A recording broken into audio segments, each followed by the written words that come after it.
წლიდან ვიდექით ქუჩაში ბიძინა ივანიშვილის გამოჩენამდე კიდევ დიდხანს დავრჩებოდით იმ ქუჩაში სულ საერთოდ დავრჩებოდით. მოვიდა ივანიშვილი შექმნა კოალიცია და მოხვედით კოალიციიდან.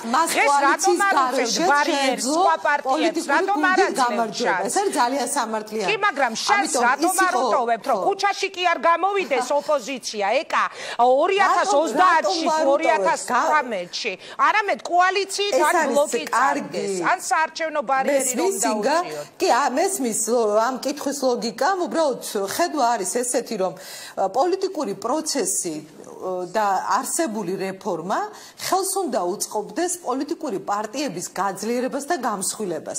ჩვენ ძალიან დიდხანს ვერ წავალთ წინ და ვერ გადავალთ უფრო ესე ვთქვათ შემდეგ და ისეთ ეტაპზე, როდესაც იქნებიან ძლიერი პოლიტიკური სუბიექტები. ამიტომ შესაძლებელია და სხვა შორის მე მგონი შარტავას გქონდა თუ არ ვცდები ეს იდეა, რომ დაწყებული იყო პოლიტიკური პარტიების გამსხვილება, იმიტომ რომ მართლა შეუძლებელია ხა მუდმივად ერთი ადამიანის პარტია ან ორი ადამიანის პარტია და 200-300 პარტია მუდმივად ესე არსებობდეს ისე რომ ვერ ცვლიდე პოლიტიკურ ველზე ვითარებას, ცოტა რთული პერსპექტივის მომტანია, ამიტომ უმჯობესია რომ ჩვენ გადავდგათ ნაბიჯები წინ, მზად ვართ იმისთვის რომ მაქსიმალურად იყოს გახსნილი პოლიტიკური ველი ყველასთვის და ვართ გახსნილი იმისთვის რომ ერთად მივიღოთ ბოლო კითხვა ძალიან გამიგრძელდა, მაგრამ ალბათ მაპატიებენ სხვა სტუმრები თქვენ ხელისუფლებას წარმოადგენდა, ცხადია ყველა კითხვა თქვენთანაა და ვერც მოვასწარი ამ კითხვების დასმა.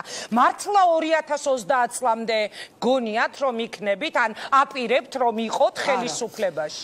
არა, ინგა, მე გულწრფელად გეუბნები, რომ ესეთი განცდა და ესეთი ესე ვთქვათ შინაგანი რა დავარქვა ახლა ამას, მე არასერიოზულად აღვქვამდი ესეთ განცდას თუ ვინმეს აქვს ესე თვითდაჯერება.